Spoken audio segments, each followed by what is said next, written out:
Hello, students. Welcome to EduCraft Academy. This is chapter number 1, motion and rest, or rest and motion, whatever you call it. Okay.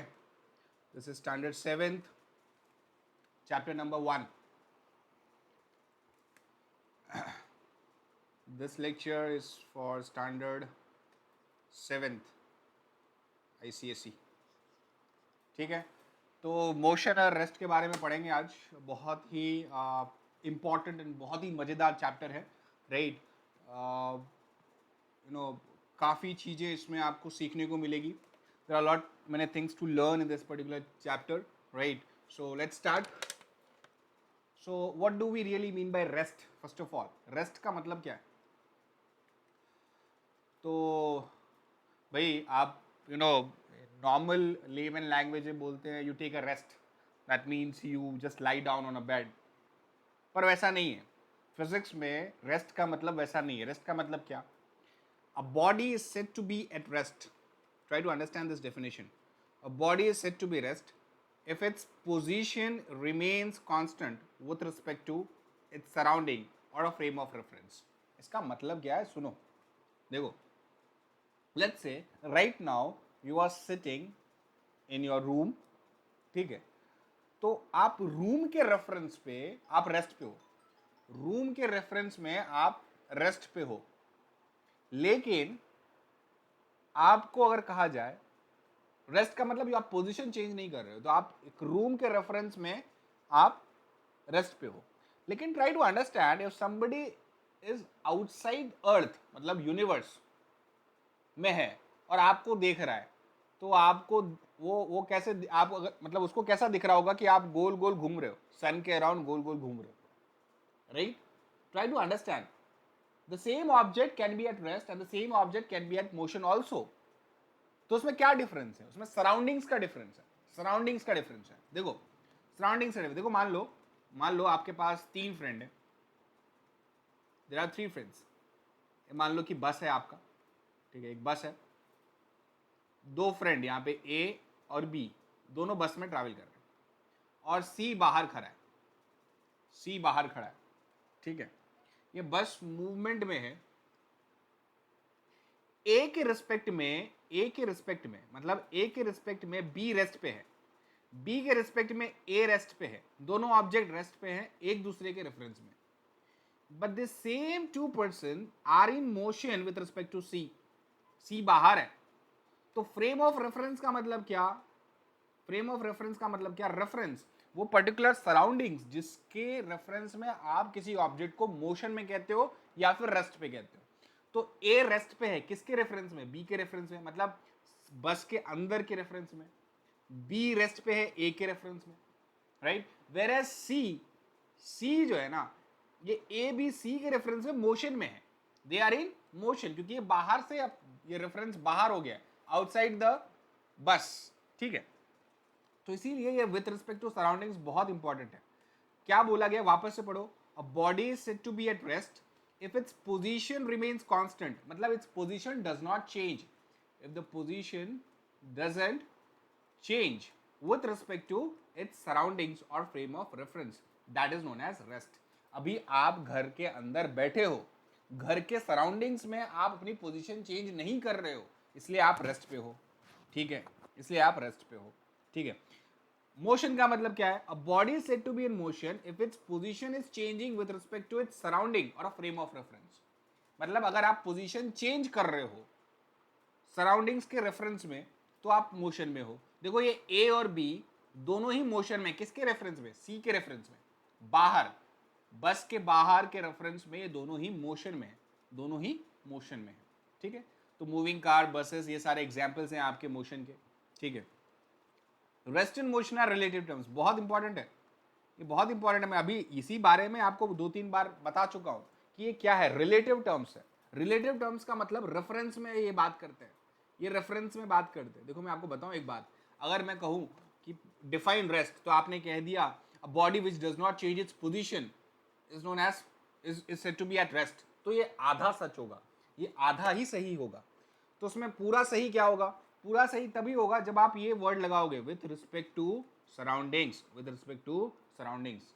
अभी मैंने आपको बताया कि एक object rest पे भी हो सकता है, एक ऑब्जेक्ट मोशन पे भी हो सकता है। तो जब तक आप सराउंडिंग्स को डिफाइन नहीं करोगे, जब तक आप सराउंडिंग्स को डिफाइन नहीं करोगे, तब तक आपका डेफिनेशन सही नहीं होगा, तब तक आपका डेफिनेशन सही नहीं होगा। यही मतलब है rest and motion are relative terms. An object which at rest can be also be in motion simultaneously. देखो ए बी के रेफरेंस में रेस्ट, बी ए के रेफरेंस में रेस्ट पे है, लेकिन ये दोनों ही मोशन है किसके रेफरेंस में, सी के रेफरेंस में।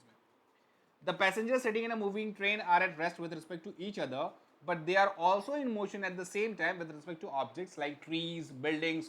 बाहर में जो कोई इंसान खड़ा है उसके रेफरेंस में ये मोशन में भी हो सकता है। सो दिस पर्टिकुलर थिंग, ये जो इसको है ना, इसको कहते हैं rest and motion are relative terms. तो आपको पूछा जाएगा भाई explain rest of motion are relative terms, तो आप इस एग्जाम्पल से इसको एक्सप्लेन कर सकते हैं। Rest and motion are relative terms you can explain with the help of this example. Let's move to next slide. देखो ये आपको बताया है, देखो ये यहाँ पे ट्रेन जा रही है, मान लो यहाँ पे सी खड़ा है, यहाँ इसके अंदर ए और यहाँ पे बी है, ठीक है। तो ए बी भाई दोनों जा रहे हैं, तो सी के रेफरेंस में ए और बी मोशन में है, लेकिन ए के रेफरेंस में बी रेस्ट पे और बी के रेफरेंस में ए रेस्ट पे है। तो इसीलिए इसको कहा जाता है rest and motion are relative terms, are relative terms. I think इसको बहुत अच्छी तरीके से हमने समझ लिया। अगर आपको नहीं समझ में आया तो वापस आप वीडियो को थोड़ा सा पीछे ले जाइए और वापस से आप देखिए, आपको समझ में आ जाएगा, right. Let's move to next point.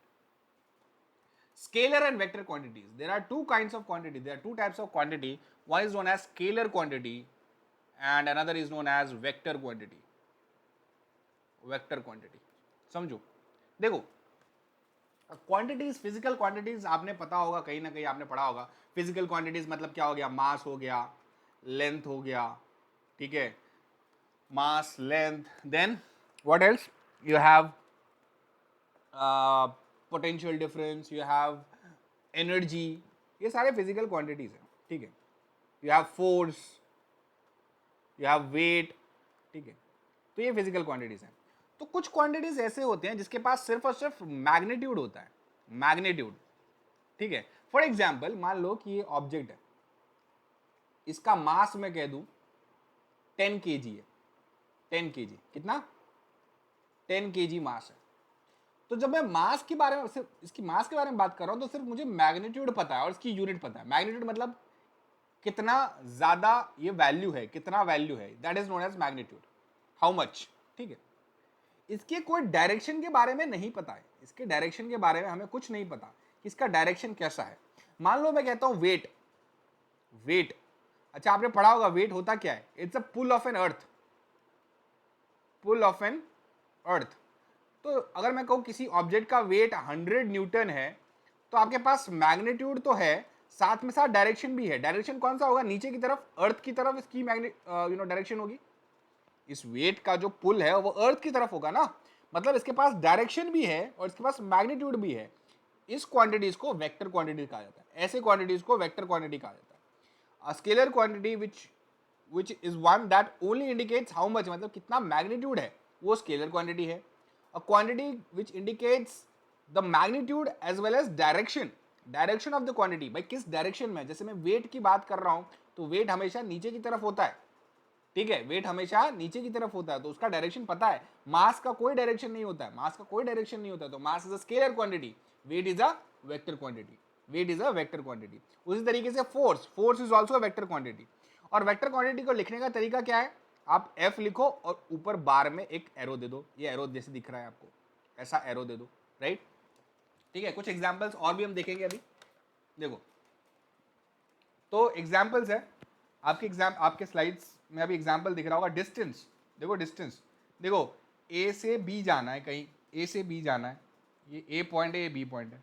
आप इनफाइनाइटली बहुत सारे डायरेक्शन, इनफाइनाइटली बहुत सारे पाथ ले सकते हो, कोई भी पाथ ले सकते हो, ए टू बी जाने के कोई भी पाथ ले सकते हो, ठीक है। तो कोई फाइनाइट डायरेक्शन नहीं है ए टू बी का, डिस्टेंस जो है ए टू बी का कोई फाइनाइट डायरेक्शन नहीं है, कोई स्पेसिफिक डायरेक्शन नहीं है that's why it's a scalar quantity. Speed, speed आपको होता क्या है, rate of change of distance, पढ़ा होगा आपने, rate of change of distance that is known as speed. ठीक है, स्पीड भी आपकी स्केलर क्वांटिटी है। मास तो मैंने बता दिया, energy is a scalar quantity. Density, density क्या होता है, density is mass upon volume, density is mass upon volume. इसकी भी जो सिर्फ इसकी सिर्फ मैग्नीट्यूड होती है, कोई डायरेक्शन नहीं होता है। फिर power, power is what, power is rate of doing work, मतलब energy upon time, that is a power, इसकी भी कोई डायरेक्शन नहीं होती है। Length, area, volume, time, temperature, work, इस सब की कोई भी डायरेक्शन नहीं होता है, सिर्फ और सिर्फ मैग्नीट्यूड होती है। अब जाओ इधर आ जाओ, having magnitude direction. Displacement, displacement क्या होता है, देखो ये मान लो आपने ए टू बी लिखा, ठीक है, तो शॉर्टेस्ट पाथ होगा, जो सबसे छोटा पाथ होगा ए टू बी का, वो डिस्प्लेसमेंट होगा, वो डिस्प्लेसमेंट होगा। देखो अगर सबसे छोटा पाथ मुझे लेना है तो मैं इसी डायरेक्शन में जाऊंगा, कोई दूसरे डायरेक्शन में जाऊंगा तो छोटा पाथ नहीं होगा। मतलब डिस्प्लेसमेंट के पास मैग्नीट्यूड तो होती है, डायरेक्शन भी होती है, डायरेक्शन भी होती है, इसलिए displacement is a vector quantity. Now velocity, now जैसे मैंने कहा rate of change of distance speed है, वैसे ही rate of change of displacement, displacement, rate of change of displacement आपका क्या होगा, वेलोसिटी होगा। So velocity is a vector quantity. Acceleration आप पढ़ोगे अभी थोड़ी दिन, मतलब इसी चैप्टर में पढ़ोगे शायद, rate of change of velocity, rate of change of velocity acceleration होता है, it's a vector quantity. Force अभी मैंने कहा था वेक्टर क्वांटिटी होता है। इम्पल्स, इम्पल्स क्या होता है, it's an instantaneous force, it's an, ये सारी जो क्वांटिटी है आपको घबराने वाली बात नहीं है, आपको याद रखना है कि इतने सारे क्वांटिटीज होते हैं, क्या होते हैं वो मैं एक एक करके बताते जाऊंगा, जो बहुत सारा इंपॉर्टेंट यहाँ पे चीजें हैं वो मैं बताऊंगा। तो इम्पल्स इज इंस्टेंटेनियस फोर्स, ये भी वेक्टर क्वांटिटी होता है। आप pressure is a vector quantity, momentum is a product of mass and velocity, product of mass and velocity is a vector quantity।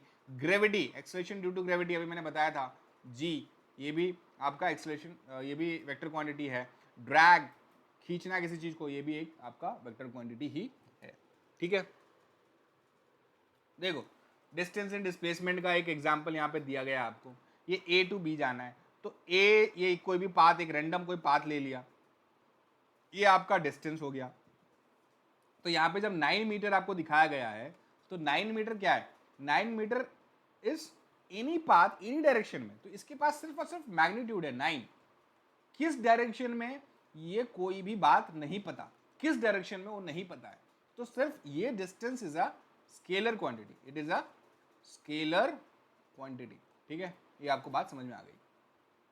उसी तरीके से देखो ये जो शॉर्टेस्ट पाथ, यही एक शॉर्टेस्ट पाथ होगा ए से बी से, ए टू बी, यही शॉर्टेस्ट पाथ होगा। और यहाँ पे 4 मीटर, मतलब इस डायरेक्शन में 4 मीटर, मतलब इसके पास मैग्नीट्यूड तो है, साथ में डायरेक्शन भी है। So that's why displacement is a vector quantity, displacement is a vector quantity. I hope you have understood this. Let's move to next slide. देखो ए से बी गया, बी से सी गया, ठीक है, तो मान लो ये एक्चुअली परपेंडिकुलर होगा, ये परपेंडिकुलर है, ये ध्यान रखना, ये परपेंडिकुलर होगा। ठीक है, तो पहले मैं ए से बी गया तो 4 मीटर लिया, बी से सी गया तो 3 मीटर लिया, तो टोटल डिस्टेंस कितना होगा, 4 + 3, 4 + 3 टोटल डिस्टेंस होगा। लेकिन अगर डिस्प्लेसमेंट फाइंड करना है तो ये यहाँ से यहाँ जाएगा डायरेक्ट। अच्छा आपको पता नहीं है, आपको पाइथागोरस आपने पढ़ा है कि नहीं पढ़ा है पता नहीं, बट पाइथागोरस थ्योरम क्या कहता है, अगर एक ट्राइंगल है परपेंडिकुलर का, परपेंडिकुलर ये एक ट्राइंगल है, ये ए बी सी, तो क्या होगा, A C square is equal to A B square plus B C square. तो ये जो ए सी स्क्वेयर होगा that is equal to A B square plus B C square. देखो होगा कि नहीं होगा, देखो ये 525 है आपका, that should be equal to 4 square which is 16 plus 9, तो ये 25 इज इक्वल टू 25 हो गया। मतलब ये जो डिस्टेंस है दैट इज 5 मीटर, मतलब इसका डायरेक्शन और मैग्नीट्यूड दोनों ही है, that's why it is a vector quantity. तो ये A to B, B to C distance है, और ए टू सी क्या है, डिस्प्लेसमेंट है, right. I hope you have understood this as well. Again one more example, देखो ये school है, ठीक है, आप घर से ऐसे करके यहाँ लेके आए, तो ये एक डिस्टेंस हो गया, ये एक डिस्टेंस हो गया, ठीक है। उसी तरीके से ये होम से वापस आप घर आए तो ये एक दूसरा डिस्टेंस हो गया, ठीक है। कोई एक फाइनाइट डायरेक्शन नहीं है, लेकिन डिस्प्लेसमेंट देखो सीधा यही डायरेक्शन होगा, right, and distance is a scalar quantity, so this displacement is a vector quantity। It's a vector quantity. ठीक है, होप यू हैव अंडरस्टूड। ठीक है, काफी अच्छी तरीके से आपको समझ में आ गया है। तो डिफरेंस दिया गया है। डिस्टेंस क्या होता है? It's a length of the path travelled by body while moving from initial position to final position. ठीक है, तो क्या होता है, एक पॉइंट से दूसरे पॉइंट पे आप जा रहे हो, तो कोई भी पाथ आप लो, तो it's a length of the path travel by a body from initial position to final position, that's a distance. Displacement क्या होता है, ये अभी बताया मैंने, शॉर्टेस्ट डिस्टेंस, ये दो पॉइंट के बीच में जो शॉर्टेस्ट डिस्टेंस होगा वो डिस्प्लेसमेंट होता है, दैट्स अ डिस्प्लेसमेंट। ठीक है, distance is a scalar quantity, बहुत बार बता दिया मैंने। Displacement is a vector quantity, I have given you the reason as well. अच्छा, डिस्टेंस हमेशा पॉजिटिव होता है, डिस्टेंस हमेशा पॉजिटिव होता है। Displacement it can be positive and negative. What do you mean by that? देखो, मान लो कि भाई आपका you know you are somewhere here, so this is south, this is north and this is east and this is west। मैंने कहा आपको 5 kilometre east गए, आप 5 किलोमीटर ईस्ट गए, फिर आपने 5 किलोमीटर वेस्ट आए, फिर 5 किलोमीटर आप वेस्ट आ गए, तो आपका डिस्प्लेसमेंट कितना हो गया? जीरो हो गया। डिस्प्लेसमेंट जीरो होगा ना, क्योंकि 5 किलोमीटर आप ईस्ट गए, वापस 5 किलोमीटर वापस आए, तो डिस्प्लेसमेंट आपका जीरो हो गया। इसका मतलब ये है कि आपने ईस्ट की तरफ जाने को +5 लिया और वेस्ट की तरफ जाने को -5 लिया, तो ही दोनों को ऐड किया तो जीरो मिला ना आपको, दोनों को ऐड किया तो जीरो मिला। मतलब कहने का मतलब जो डिस्टेंस है it can be only positive, whereas displacement positive and negative. In fact जितने भी वेक्टर क्वांटिटीज हैं आपके, जितने भी वेक्टर क्वांटिटीज हैं वो पॉजिटिव भी हो सकते हैं और नेगेटिव भी हो सकते हैं। इसका मतलब क्या हुआ? पॉजिटिव मतलब एक पर्टिकुलर डायरेक्शन, और नेगेटिव मतलब उसका उल्टा डायरेक्शन। ध्यान से सुनो, पॉजिटिव यानी एक पर्टिकुलर डायरेक्शन और नेगेटिव यानी उसका उल्टा डायरेक्शन। इस केस में, यही केस में मैं एग्जांपल दे रहा हूं वापस से। देखो, मैंने कहा कि 5 किलोमीटर ईस्ट, 5 किलोमीटर ईस्ट, तो I have consider +5 as my distance, displacement. और मैंने कहा 5 किलोमीटर वेस्ट, तो वेस्ट मतलब उल्टे डायरेक्शन में है, तो -5। समझ में आ गया? -5। तो यहाँ पे नेगेटिव का सिग्निफिकेंस आपको पता होना चाहिए। ठीक है, then the total distance covered is equal to the algebraic sum of the distance traveled by in the different direction। तो अब देखो, अभी यहाँ पे आपने देखा होगा ये वाले केस में, जब डिस्टेंस मुझे कैलकुलेट करना था, डिस्टेंस A to C का डिस्टेंस कैलकुलेट करना था, तो क्या किया? 4 + 3 आसानी से आपने ऐड कर दिया। सिंपल एरिथमेटिक बोलते हैं इसको, सिंपल एरिथमेटिक। ठीक है, लेकिन जब आपको डिस्प्लेसमेंट ऐड करना था, तब आपने ना ये रूल यूज किया, इसको कहते हैं ट्राइंगुलर रूल, ठीक है। तो वेक्टर जो है ना ट्राइंगुलर रूल से ऐड होता है, यहाँ पे बताएंगे। The net displacement is the vector sum of the individual displacement. ठीक है, तो वेक्टर सम का मतलब ट्राइंगुलर रूल इसमें यूज होता है। आप हायर स्टैंडर्ड में पढ़ोगे इसको आप है ना ऐसे ही अरिथमेटिकली ऐड नहीं कर पाओगे। ट्राइंगुलर रूल, पाइथागोरस जो होता है ना, उसको यूज करके आपको ऐड करना पड़ता है। वेक्टर्स को पाइथागोरस से ऐड, पाइथागोरस मतलब थियरम है, उसमें से उसके हेल्प से ऐड करना पड़ता है, राइट? ऐसे ही ऐड नहीं कर पाते। There is always a distance cover when there is a motion, of course displacement will be zero. देखो इस केस में आप 5 किलोमीटर ईस्ट गए, वापस 5 किलोमीटर वेस्ट गए, तो जीरो हो गया ना, लेकिन डिस्प्लेसमेंट तो 10 किलोमीटर हुआ, डिस्टेंस तो आपका 10 किलोमीटर हो गया, डिस्प्लेसमेंट जीरो हो गया। तो डिस्टेंस की वैल्यू कुछ ना तो कुछ होगी, लेकिन ऐसा चांस है कि डिस्प्लेसमेंट जीरो हो। मान लो आप सर्कल में मूव कर रहे हो, आपने यहां से शुरू किया था, वापस यहीं आ गए, तो आपका डिस्प्लेसमेंट कितना होगा? जीरो होगा। लेकिन डिस्टेंस तो आपका सर्कमफरेंस वाला होगा, जितना आपने सर्कमफरेंस लिया उतना डिस्टेंस हो जाएगा उसका। ठीक है, यूनिट दोनों की सेम है, मीटर एंड मीटर। ठीक है, okay, I think this is enough for today. ठीक है, नेक्स्ट लेक्चर में हम आगे पढ़ेंगे इसके बारे में। I hope you are doing well. इसको अच्छे से देखना, आप नोट्स बनाना। ठीक है, please take care of yourself. Thank you, bye bye, take care.